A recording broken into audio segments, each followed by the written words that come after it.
اللہ کے ذکر کے لیے پوری روئے زمین بنائی گئی ہے، یہ اس کا فضل ہے، اس کا کرم ہے، وہ جہاں سے چاہے اپنا ذکر کروائے۔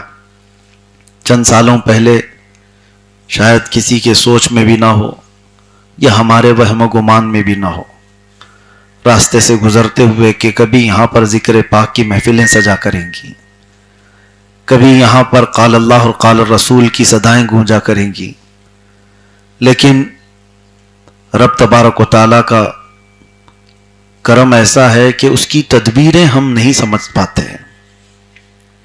آج بھی جو سچویشن ہے دنیا میں، کوئی کچھ نہیں کہہ سکتا کہ کل کیا ہونے والا ہے۔ ہر صبح ایک نئی خبر آئے گی، جو دکھتا ہے وہ ہوتا نہیں ہے، اکثر ایسا ہوتا ہے، اور اسی کا نام ہمارا تقدیر پر ایمان رکھنا ہے کہ اللہ مسبب الاسباب، کارخانہ قدرت میں سوائے اس کی مرضی کے کچھ نہیں ہوتا۔ لاکھ ہزار انسان اپنے اپنے اعتبار سے پہاڑ بنا لیں، مولا کو اگر چاہے تو وہ پل بھر میں ریزہ بن جائیں گے، اور کبھی بہت چھوٹا سا ذرہ آسمان کا تارا بن جاتا ہے، اور کبھی بڑے بڑے بادشاہ فقیر بن جاتے ہیں۔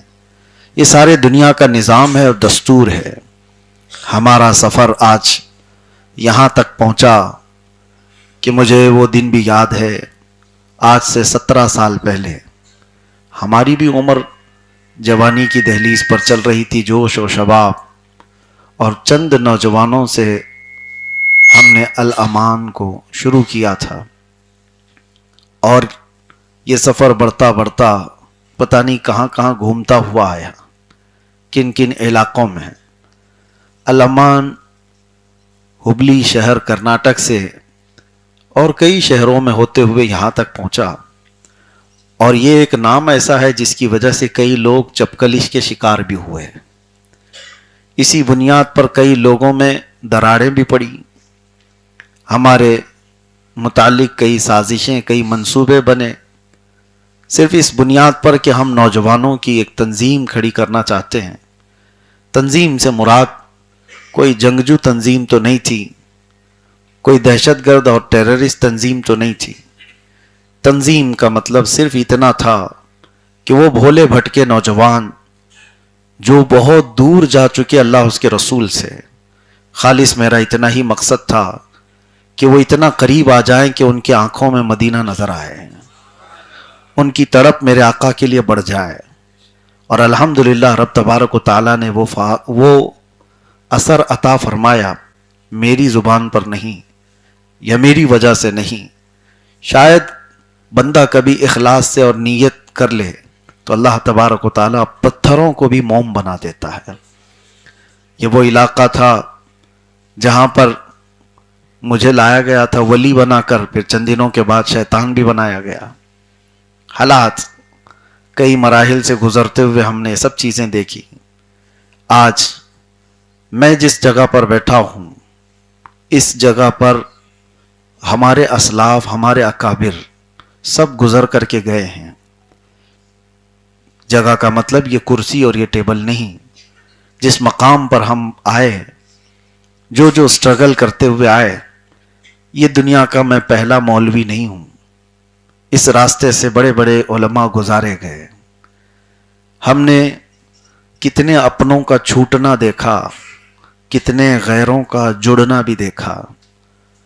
کئی لوگ مزاج پرسی کرنے والے پھر ہمارے جان کے دشمن بھی بنے، اور کئی وہ لوگ جن کا کبھی ہمارا کوئی واسطہ ہی نہ رہا لیکن وہ ہماری جان کے محافظ بنے۔ یہ اللہ تبارک و تعالیٰ کی کارخانہ قدرت میں ایک بہت عجیب طریقے کی پرمپرا ہے، دستور ہے۔ تمہاری حفاظت وہاں سے ہوتی ہے جہاں تمہارا گمان بھی نہیں جاتا، اور جن پر تم آس لگائے بیٹھے ہوتے ہو وہ جانی دشمن بھی بن جاتے ہیں۔ اکثر یہ حالات ہم کو دیکھنے کو ملے۔ اس پورے سفر میں کیا بیان کروں؟ سب سے بڑی چیز اللہ تبارک و تعالیٰ نے میرے دینی تبلیغی سفر میں مجھے بہت کچھ نوازا میری چھوٹی عمر میں، اور میں ابھی بھی اس کو کچی عمر کہتا ہوں. 40 کو جب تک بندہ نہیں پہنچا وہ کچی عمر کا ہی ہے. 40 کو پہنچے تو اس کی زندگی کی اثر ہو گئی ہے. تو ابھی ہم وہاں تک پہنچے نہیں، لیکن اس کچی عمر میں دنیا کے بہت سارے نشیب و فراز میں نے دیکھے. اور ہو سکتا ہے بہت جلدی مجھے اس لیے دکھایا گیا ہو کہ ہماری زندگی بھی شاید تھوڑی ہو، بہت جلدی ہم کو دنیا سے رخصت ہونا ہو. میں نے بہت تھوڑے سے سفر میں جو منزلیں دیکھی وہ میں آپ کے سامنے رکھتے ہوئے یہ عرض کروں کہ مجھے جو کچھ بھی ملا ہے اس میں سب سے بڑا انعام اللہ کی طرف سے جو دیا گیا ہے وہ مرکز ناموس رسالت ہے، جس کی چھت کے نیچے آج آپ بیٹھے ہیں. اور جب یہاں صدائیں گونجتی ہیں اللہ اکبر کی تو میرے عزیزوں روح کے اندر اترتی ہیں، روح کے اندر اترتی ہیں. ایک ویران مٹی کو اللہ تبارک و تعالی اپنے ذکر کے لیے چن لیتا ہے. یہ کسی کے وہم و گمان میں نہیں، کوئی منصوبہ بندی اور بڑی پلاننگ کے ساتھ نہیں. رب تبارک و تعالی منتخب فرماتا ہے جس اس جگہ پر، اور یہاں پر بیٹھے ہوئے سارے لوگ، اس میں کوئی پاک سائٹ کے زیادہ نہیں ہیں، محلے کے زیادہ لوگ نہیں ہیں، باہر سے آئے ہوئے، دور دراز سے آئے ہوئے. کچھ تو ایسے ہیں کہ آج میں آپ کو بتاؤں صرف اور صرف ہمارے ساتھ افطار کرنے کے لیے حیدرآباد سے فلائٹ لے کر کے آئے، افطار کی اور نماز پڑھے اور واپس حیدرآباد چلے گئے.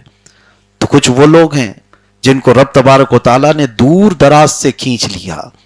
یہ کشش، یہ جو جذب کرنے کی تو تقریباً 9,60,000 کی فوج بن جاتی ہے.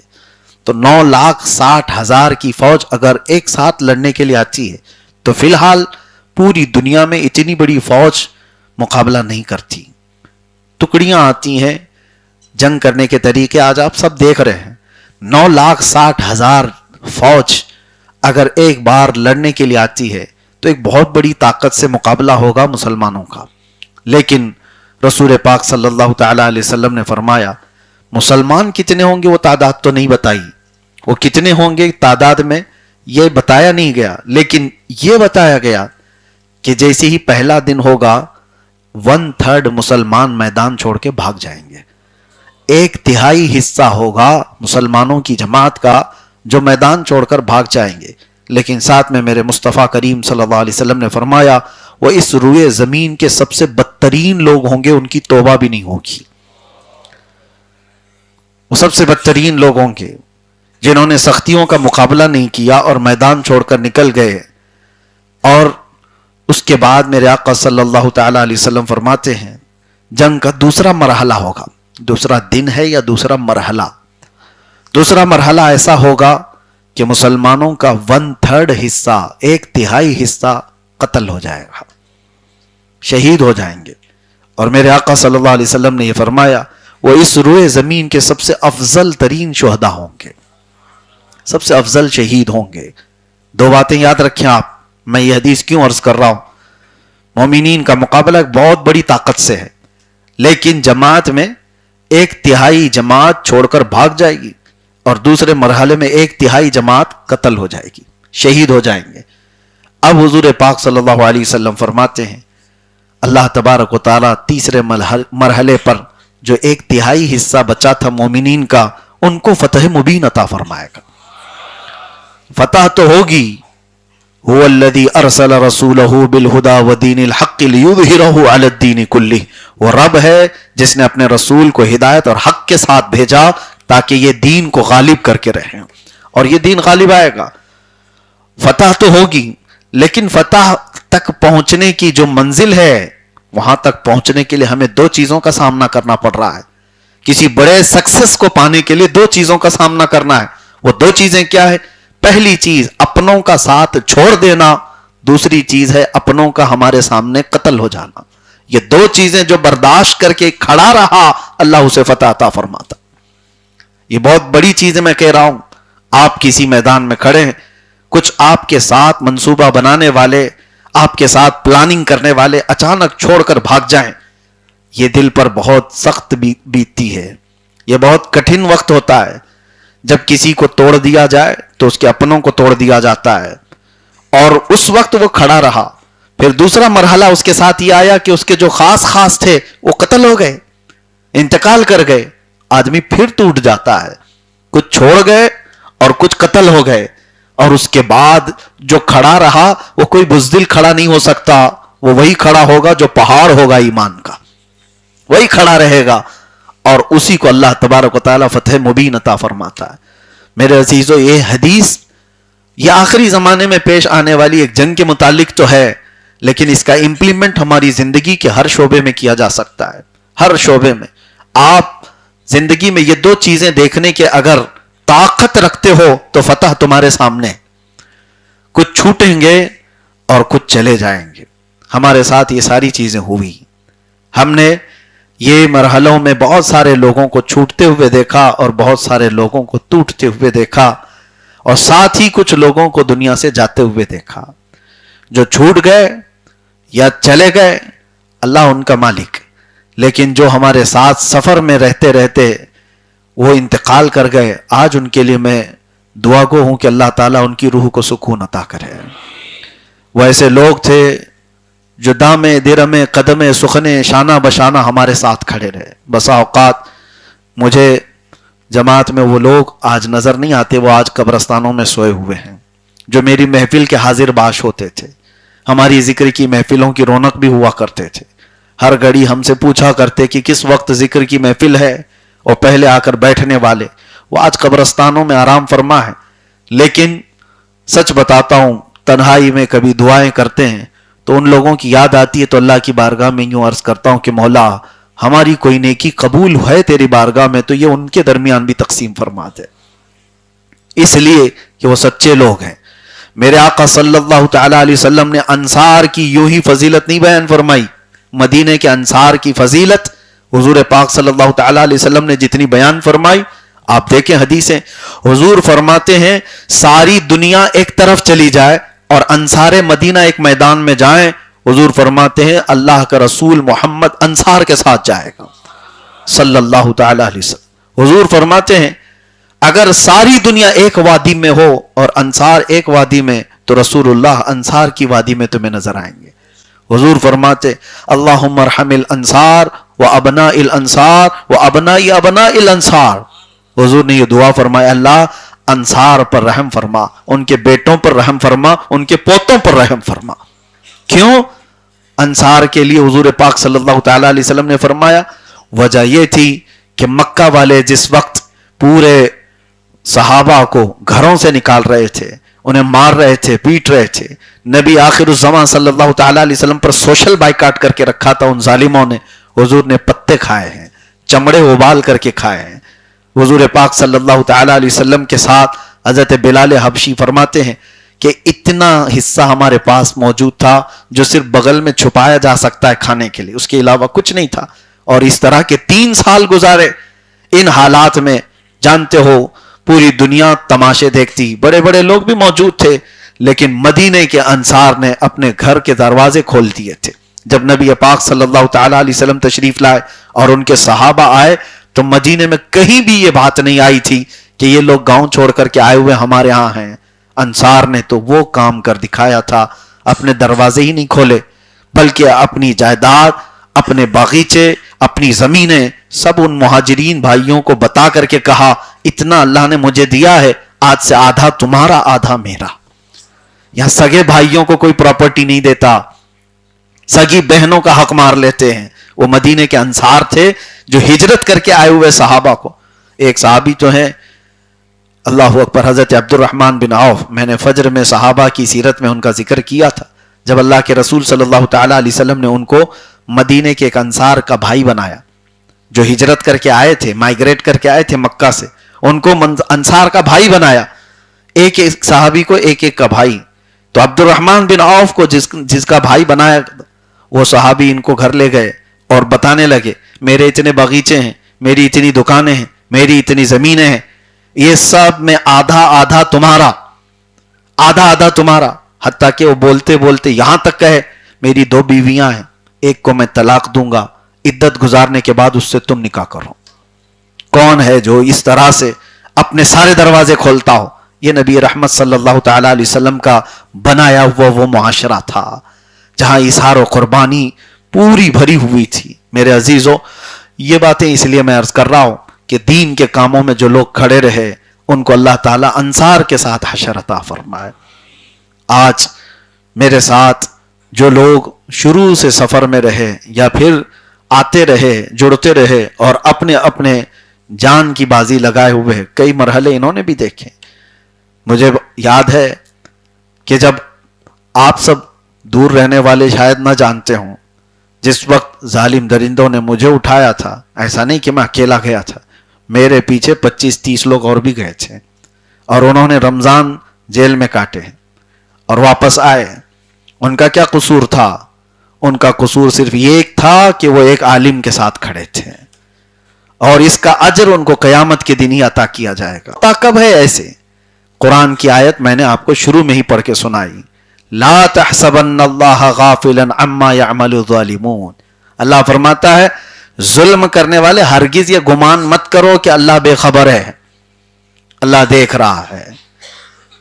آج پوری دنیا میں جو حالات بنے ہوئے ہیں، خاص طور پر امریکہ کی دادا گیری، سپر پاور ہونے کا نشہ، جو وہ یہ سمجھتا ہے کہ ہر ملک میں اپنا آتنک پھیلا ہے، جو خود آتنک پھیلاتا ہو، دہشت پھیلاتا ہو، اور پوری دنیا کو وہ امن کی ڈگری بانٹ رہا ہو، اور پوری دنیا میں ٹیررزم کا صفایا کرنے کی بات کرتا ہو۔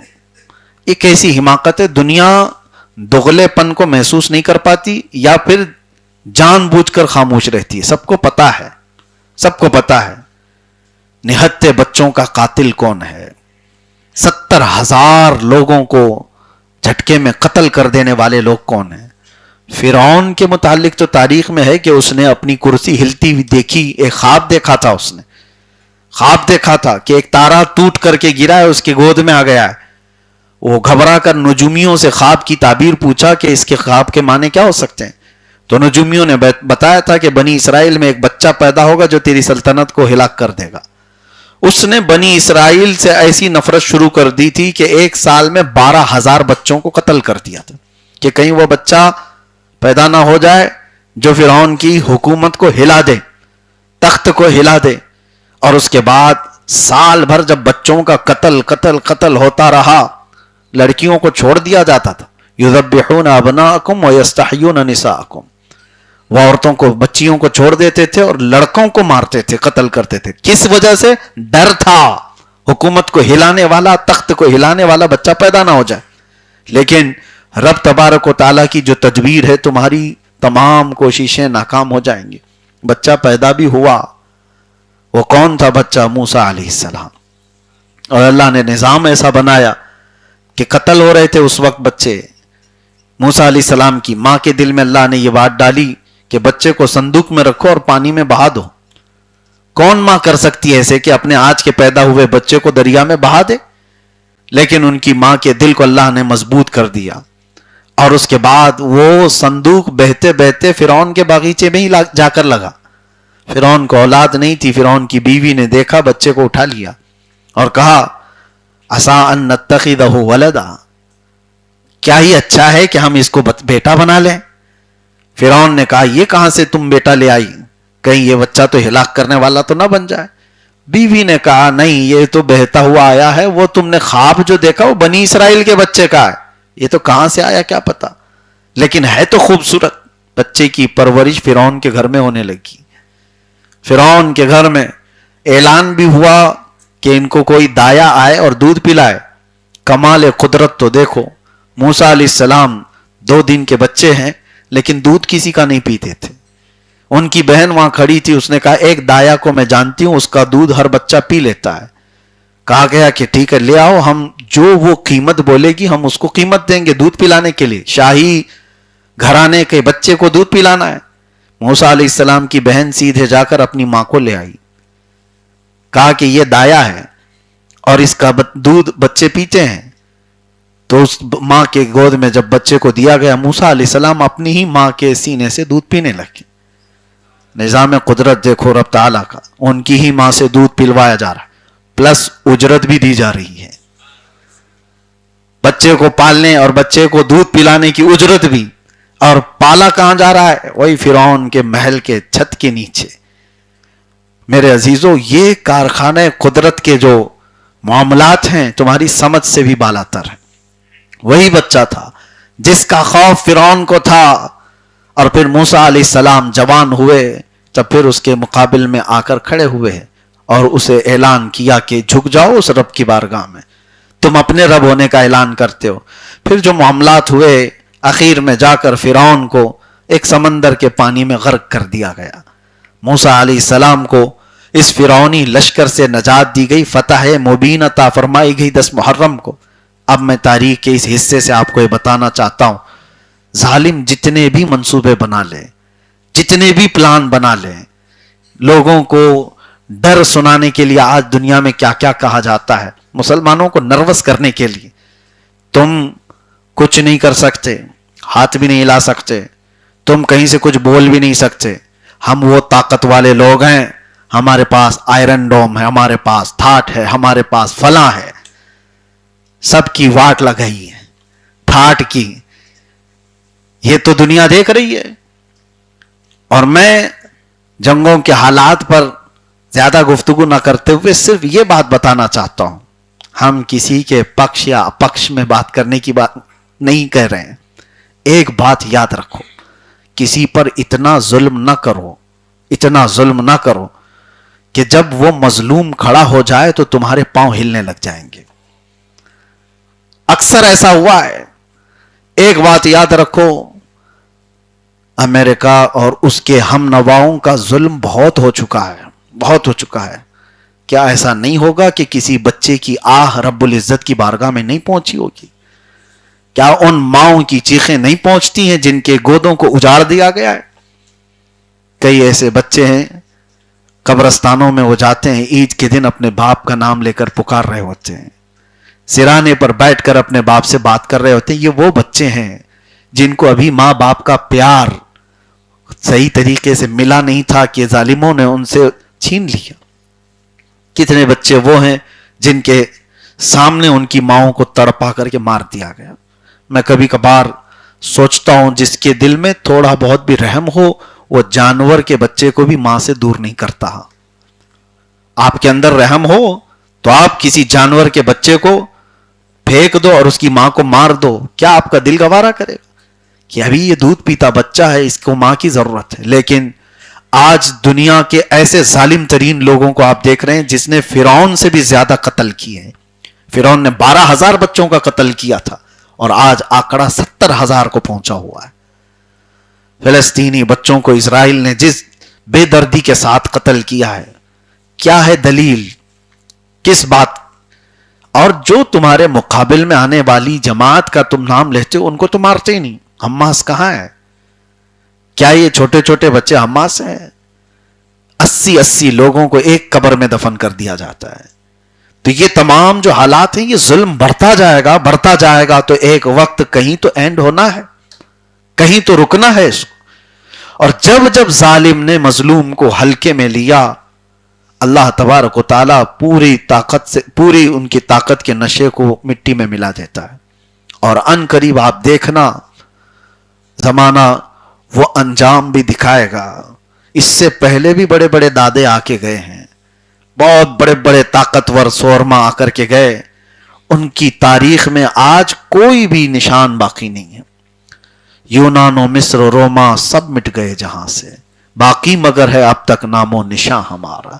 ہاں، اسلام اگر کھڑا ہے تو عدل کے لیے کھڑا ہے. اسلام ظلم کا کبھی ساتھ نہیں دیتا. اور مظلوم کی جہاں تک بات آئے، اس میں بہت سارے لوگ آج جو کشمکش کے شکار ہیں، اس کا سپورٹ کرنا ہے، اس کا سپورٹ کرنا ہے، آپ کو آپ کی رائے کوئی اہمیت رکھتی ہی نہیں. آپ کا ہے کوئی سٹیٹس کی جنگ لڑ رہے ہو. یہ سارے سٹیٹس کے فوجی ہیں، واٹس ایپ پہ لڑ رہے ہوتے ہیں. صبح صبح لگا دیا سٹیٹس اور ان کو لگا بہت بڑا کام کر دیا. اس کے علاوہ کیا ہے؟ صبح سے 4 بجے تک کوئی کام نہیں. آپ کی رائے کی کیا اہمیت ہے؟ آپ سے پوچھا جا رہا ہے؟ آپ سے کوئی ٹپنی لے رہا ہے؟ آپ کے کمنٹس پوچھ رہا ہے کوئی؟ تمہاری ویلیو کیا ہے پہلے وہ دیکھو. بات وہاں کرو جہاں تمہاری بات کا وزن ہو. نہیں ہے تو خواہ مخواہ ہوا میں تیر چلاتے ہوئے تمہارے کسی کے ساتھ کھڑے ہونے سے تمہارے نہ کھڑے ہونے سے یہاں کیا فرق ہونے والا ہے؟ بس تم اپنے ایمان کی حفاظت کرو.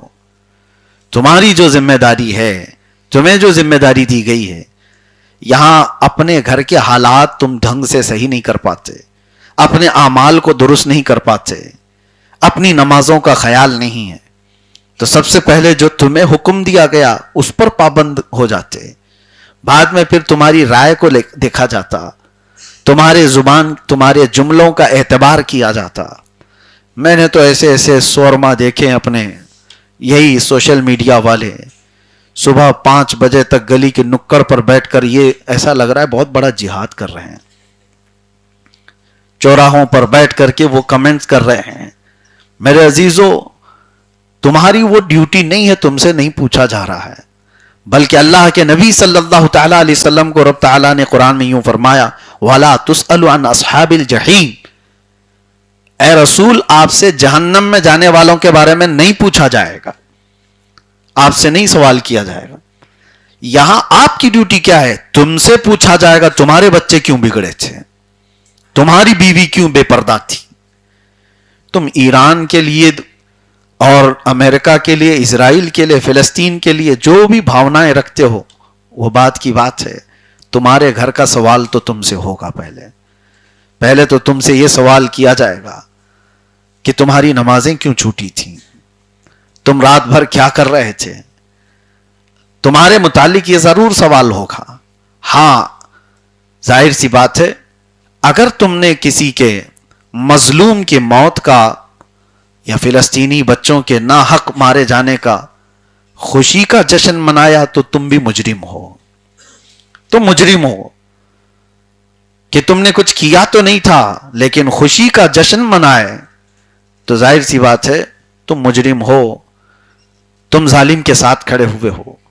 اللہ کے نبی صلی اللہ تعالی علیہ وسلم کی اخلاق میں آپ کو بتاؤں کہ اگر ظلم کسی کے اوپر ہو، چاہے وہ جانور پر بھی ہو، مظلوم کوئی کتا ہو، اس کو ناحق مارا اور پیٹا جا رہا ہو، تو مسلمان کا یہ حق بنتا ہے کہ ظالم کی کلائی کو پکڑ لے، اس کو ظلم کرنے سے روکے. وہ جس کے اوپر ظلم کر رہا ہے اس کو اس سے باز رکھے، اس لیے کہ ان اللہ لا يحب الظالمین، اللہ ظلم کرنے والوں کو ہرگز پسند نہیں کرتا. ظلم کے خلاف ہم ہیں. اگر کسی یہودی عورت کو، مدینہ طیبہ میں یہ حالات تھے، یہودی عورت صدیق اکبر کے پاس آئی، کہا کہ مجھے مدینے سے جانا ہے، یمن جانا ہے، مجھے یہاں سے جانے کی اجازت دی جائے، مجھے ڈر لگتا ہے. جانتے ہو 2 جوان صحابہ کو اس عورت کے ساتھ حفاظت کے لیے پہرے دار بنا کر یمن تک چھوڑنے کا حکم دیا کہ کوئی ٹچ نہ کرے. یہ نہیں کہ یہ مسلمان ہے کہ نہیں ہے، یہودی عورت ہے، لیکن اسلامی حکومت کے تحت رہنے والی، اس کی عزت کی حفاظت ہوگی. 2 نوجوانوں نے یمن تک اس خاتون کو چھوڑا. کہاں سے کہاں کیسے کیسے چیزیں آئیں گی یہ آپ دیکھنا. دنیا ہمیشہ حیرت انگیز چیزوں کو دیکھتی آئی ہے. کل کو یہ باتیں خبر میں آئیں گی. کل کا مطلب صبح ہی نہیں، آنے والے دور میں بچے اور آپ سب لوگ ایک خبر دیکھیں گے کہ ایک بہت چھوٹی طاقت جس کو 20-25 سال سے توڑ کے رکھا گیا تھا، اس نے بہت بڑے سورما کو گھٹنے پر لا دیا. یہ چیزیں نئی نہیں ہیں، یہ دستور کے حساب سے چلی آ رہی ہیں. ابرہہ بادشاہ بہت بڑے ہاتھیوں کا فوج لے کر آیا تھا اور مقابلہ کرنے کے لیے مکہ والے بھی کھڑے نہیں ہو پا رہے تھے. خانہ کعبہ کو ڈھانے کے لیے آ گیا تھا کہ ختم کرنا ہے، کعبہ کو ہی مٹانا ہے. ہاتھیوں کو لے کر کے آیا تھا. رب تبارک و تعالیٰ نے کیا بھیجا؟ الم تر کیف فعل ربک باصحاب الفیل الم یجعل کیدہم فی تضلیل. یہ پوری سورہ ہے. اللہ فرماتا ہے اے محبوب کیا آپ نے نہیں دیکھا ہاتھی والوں کے ساتھ اللہ نے کیا کام کیا، کیسے معاملہ فرمایا. الم یجعل کیدہم فی تضلیل، کیا ان کے منصوبوں کو اللہ نے ختم نہیں فرمایا؟ وہ اپنے بنائے ہوئے منصوبوں میں پھنس جائیں گے. اور اللہ تعالیٰ فرماتا ہے وَأَرْسَلَ عَلَيْهِمْ طَيْرًا أَبَابِيلَ، ان پر ابابیل چڑیوں کی جھنڈ کو بھیج دیا. تَرْمِيهِمْ بِحِجَارَةٍ مِّن سِجِّيلٍ، ان کو وہ نوکیلے پتھروں سے مارتی تھی. آج یقین ہوگا ابابیل چڑیا ختم نہیں ہوئی, آج بھی ہے چھوٹی چھوٹی سی چڑیا, اور وہ جلدی بیٹھتی نہیں ہے. اس کی عادت یہ ہے کہ اڑتی رہتی اڑتی رہتی اڑتی رہتی ہے. وہ اپنا اکثر حصہ ہوا میں ہی گزارتی ہے. اس چھوٹی سی چڑیا کو اگر تم ہاتھ میں لے کر مسل دو گے نا تو ختم ہی ہو جائے گی, ختم ہو جائے گی. لیکن قرآن یہ کہہ رہا ہے وہ چھوٹے نوکیلے پتھروں سے ہاتھیوں پر بمباری کرتی تھی, مارتی تھی. اور جیسی ہی وہ پتھر گرے تو ہوا کیا, ارے کہیں کسی ہاتھی کی چمڑی کو لگا ہو, کان کو لگا ہو, نہیں. اللہ فرماتا ہے فَجَعَلَهُمْ كَعَصْفٍ مَأْكُولٍ, وہ تو چڑیوں نے ایسا مارا جیسے بھنی ہوئی مرغی کو چھیل کے رکھ دیا گیا. مرغی کھانے کے بعد آدمی کیسے اس کی ہڈیاں بکھر جاتی ہیں, گوشت نکلا ہوا, ہڈیاں نکلی ہوں, پر نکلے ہوئے, اس کو کہتے ہیں کھائی ہوئی مرغی کی طرح کر دیا تھا ہاتھیوں کو. اور کس نے کیا تھا؟ ابابیل نے, چھوٹی سی چڑیوں نے. تو یہ نظام قدرت ہے. بہت بڑی طاقت کے مقابلے میں بہت بڑی طاقت کو ہونا بھی ضروری نہیں ہے. اور اسلامی طاقت, اسلامی تاریخ تو اس سے بھری ہوئی ہے. کبھی بھی آپ اٹھا کر دیکھیں, بدر میں میدان میں آنے والے کفار نے بہت ہلکے میں لیا تھا.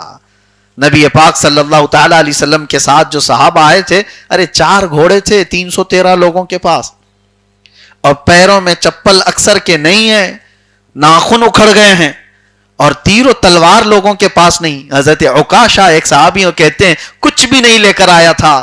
حضور سے عرض کیا کہ جنگ میں اترا ہوں. حضور نے فرمایا کوئی لکڑی اٹھا لو. وہ کہتے ہیں میں لکڑی اٹھا کر لایا, حضور نے اس پر مسا کر کے دیا, وہ تلوار سے زیادہ کام کرتی تھی. اور وہ لکڑی ختم نہیں ہوئی, انہوں نے اپنے پاس زندگی بھر رکھا, اور دور صدیق اکبر میں بھی تھی, دور فاروق اعظم میں بھی تھی. جس لکڑی سے انہوں نے جنگ بدر لڑی تھی. اور حضرت سہیل بن ثابت ایک صحابی کہتے ہیں کچھ کے پاس تلواریں تھی جس سے سبزی بھی نہیں کٹتی تھی. لیکن قرآن میں اللہ فرما رہا ہے اس واقعے کو ذکر کرتے ہوئے, صحابہ کہتے ہیں ہم کسی کے سامنے مقابلے کے لیے گئے ہوتے, تلوار ہماری اٹھی ہوتی ہے لیکن گردن اس کی پہلے سے گری ہوئی تھی. یہ کیسے؟ رب فرماتا وما رمیت اذ رمیت ولکن اللہ رمی, جب تم تیر پھینک رہے تھے, اللہ فرما رہا ہے تم نے نہیں پھینکا, اللہ نے پھینکا ہے. فلم تقتلوہم ولکن اللہ قتلہم, تم نے انہیں نہیں قتل کیا, اللہ نے انہیں قتل کیا ہے. ان کے کاموں کو رب تبارک و تعالیٰ اپنا کام فرما رہا ہے. جب مشیت ایزدی کو جلال آتا ہے تو بہت چھوٹی طاقتوں سے اللہ تعالیٰ بڑے بڑوں کے نشوں کو ختم کرتا ہے. ایک رات پہلے بدر کے میدان میں ڈھول تاشے بج رہے تھے, اور وہاں پر گوشت بھنا جا رہا تھا کل کی جشن منانے کے لیے. جیسے یہاں پارٹیاں پہلے سے لڈو بنا لیتی ہیں کہ کل تو جیتنا ہے, اور پورے لڈو بنا کر پہلے سے رکھتے ہیں. بدر میں آئے ہوئے کافر پہلے سے بنائے ہوئے تھے, اور رات بھر ناچ رہے تھے. یہ 313, ہم تو 1000 کی تعداد میں, ہاتھی گھوڑے بھی ہمارے پاس, تلوار ہتھیار بھی ہمارے پاس, سارا ساز و سامان ہمارے پاس. لیکن دوسری شام کو پتا چلا 70 مارے گئے اور 70 قیدی بنائے گئے, اور باقی جان بچا کر بھاگے. اور 70 جو مارے گئے ان میں کوئی چھوٹا موٹا بھی نہیں تھا. وقت کا دجال ابو جہل بھی مرا ہوا تھا, عتبہ بھی مرا ہوا تھا, شیبہ بھی مرا ہوا تھا, بڑے بڑے لوگ مارے گئے تھے. تو یہ بدر کی تاریخ تھی. اور اللہ کے نبی صلی اللہ تعالی علیہ وسلم کی اس تاریخ میں, اسلامی تاریخ میں, ایک شوشہ بھی آپ کو ایسا نہیں ملے گا جہاں بہت بڑی تعداد نے چھوٹے سے لوگوں پر حملہ کیا ہو. نہیں, ہمیشہ سے تاریخ میں ایک ہی چیز دکھتی آئے کہ دنیا بڑی بڑی طاقتیں لے کر کے گئی. حیرت ہوتی ہے, بڑی طاقتیں اور مقابلے کے اعتبار سے صلاح الدین ایوبی کو یاد کرو.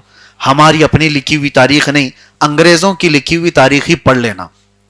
انگریزوں نے صلاح الدین ایوبی کی تاریخ لکھی ہے, ہماری نہیں, ان کی لکھی ہوئی. ایک وقت ایسا آیا کہ 4 لاکھ لوگ رومیوں نے, صلیبیوں نے صلاح الدین کے ساتھ مقابلے کے لیے ایک میدان کو انتخاب کر لیا.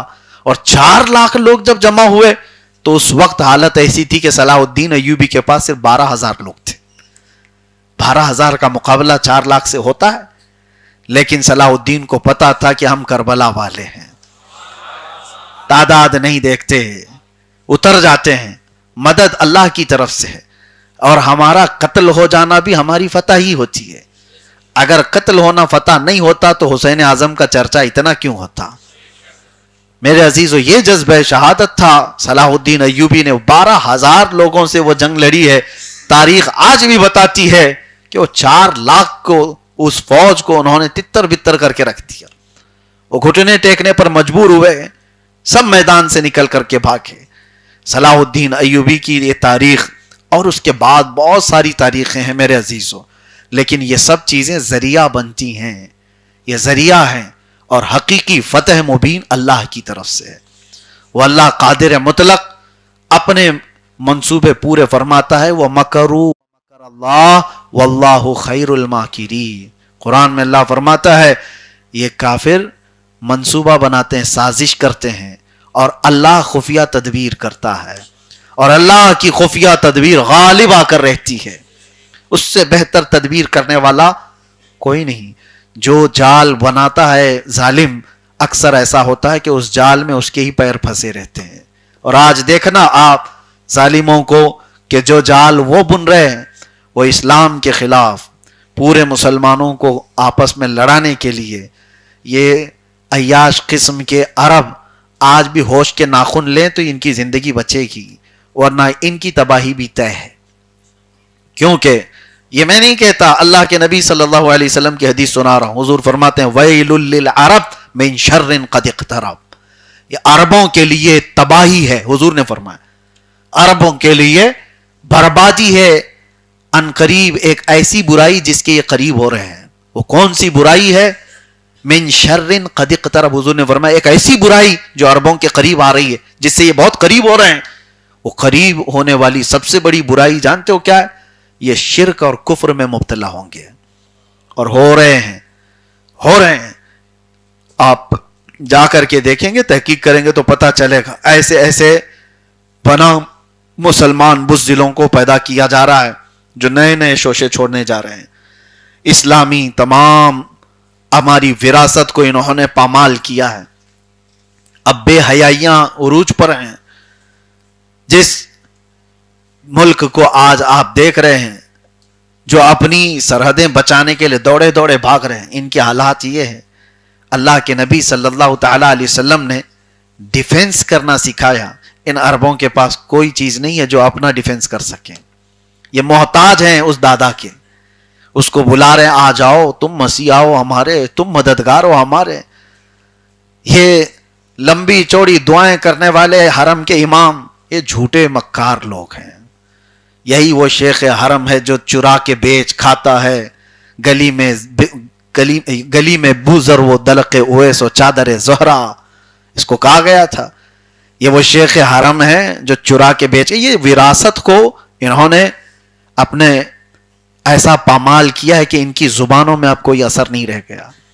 میرے عزیزو, عربوں کے جو حالات ہیں, اگر وہ ہوش کے ناخن آج نہیں لیے تو ان کی تباہی بھی طے ہے. اور یہ احادیث کریمہ میں اس کی پیشن گوئی کی گئی ہے. ہمیشہ کوئی طاقت اور کوئی حکومت قائم رہنے والی نہیں ہے.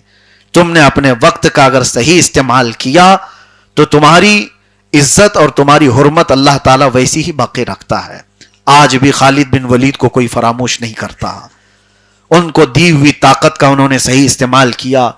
دنیا آج حکومت کی مثال دینا چاہے تو ابو بکر و عمر کی مثال دیتی ہے رضی اللہ تعالیٰ عنہما. کیوں؟ اس لیے کہ انہوں نے اپنا ملا ہوا پاور کا مس یوز نہیں کیا تھا, اپنے عیش کے لیے نہیں.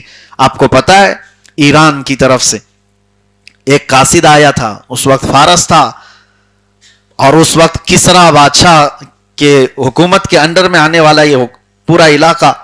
ایک قاصد آیا تھا اور جاسوس بن کر کے کہ امیر المومنین کی تلاشی لی جائے, مسلمانوں کا امیر المومنین عمر ابن خطاب, اس کی دھاک اتنی ہے کہ ہمارے بادشاہ ڈر رہے ہیں, ہماری فوج ڈری ہوئی ہے, یہ رہتا کہاں ہے, اس کی فوج کتنی ہے. مدینے میں آیا اور آ کر کے صحابہ سے اس نے پوچھا کہ تمہارا بادشاہ کہاں رہتا ہے, عمر ابن خطاب. تو لوگوں نے ہنس کر کے اس سے کہا ہمارا بادشاہ نہیں ہوتا, ہمارا امیر المومنین ہوتا ہے. بادشاہ کا کانسیپٹ ہی ہٹایا. صحابہ نے جواب دیا تھا. اچھا, آنے والے نے کہا اچھا وہ بادشاہ نہیں ہوتا تمہارا, امیر المومنین ہوتا ہے. تو ٹھیک ہے, اس کا محل کہاں ہے؟ تو بتانے والے نے پھر ہنس کر کے کہا اس کا محل نہیں, جاؤ جنت البقیع کے قریب میں ایک پیلو کا درخت ہے, اس کے نیچے سو رہا ہوگا. پتہ بتانے والے نے بتایا اور وہ جاسوس آیا تو دیکھا تنہا عمر ابن خطاب درخت کے نیچے ننگی پیٹھ سو رہے ہیں. یہ وہ عمر ابن خطاب ہے جس کی دھاک سے قیصر و کسریٰ کانپ رہے ہیں, ڈرے ہوئے ہیں. اپنی طاقت کا استعمال اپنے عیش کے لیے نہیں کیا. وہ سونے کی کرسیاں بنا سکتے تھے, وہ بھی مہنگے مہنگے قالین لگا سکتے تھے. آپ کو پتا ہے کسریٰ کی حکومت جب ختم ہوئی تھی, ایران کے بادشاہ کی حکومت, یہ دور فاروقی میں ختم ہوئی تھی, عمر ابن خطاب کے دور میں ختم ہوئی تھی. اس وقت اتنا مال جو فاتح قوم کو ملا تھا, یعنی مسلمانوں کو, وہاں سے بہت کچھ مدینہ لائے تھے اور قیمتی قالین بھی لائے تھے جس پر بادشاہ کی کرسی لگتی تھی. اور جانتے ہو اس زمانے میں بادشاہ کسی کو بہت زیادہ نوازنا چاہتا, بہت کسی سے خوش ہو گیا ہو, تو اس کو انعام میں کیا دیا جاتا, اس کو تھوڑی دیر کے لیے وہ قالین پر بٹھایا جاتا, اور وہ قالین پر بیٹھتا تو زندگی بھر فخر کرتا کہ میں کسریٰ کے بغل میں قالین پر بیٹھا ہوا آدمی. یہ اس وقت کا انعام تھا. اور جب کسریٰ کی حکومت ختم ہوئی تو وہ قالین بھی آیا, وہ کرسی بھی آئی, سب آیا.